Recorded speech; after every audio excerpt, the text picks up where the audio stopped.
If you have entries that you post regularly, such as salary journals, direct debits, standing orders, then the Memorise and Recall option in Sage 50 Cloud accounts can be a great time-saving feature.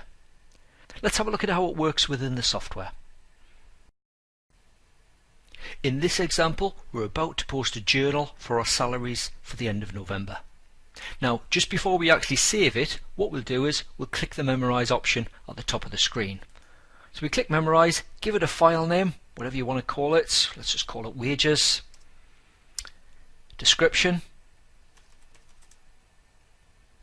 We'll just call that wages as well, and then we'll click Save. Now, we post our journal in the usual way, so we just click Save.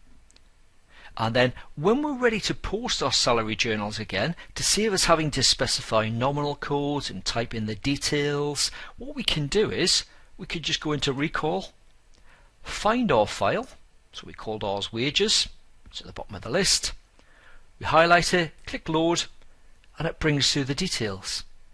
So let's say we want to post our salaries at the end of December, we can specify the date, amend the values if required. We can add lines to the journal, we can remove lines, whatever you want at this stage. It's just like a standard data entry, and then we're ready. We can just click Save, and that's it done. So it's a great time saver.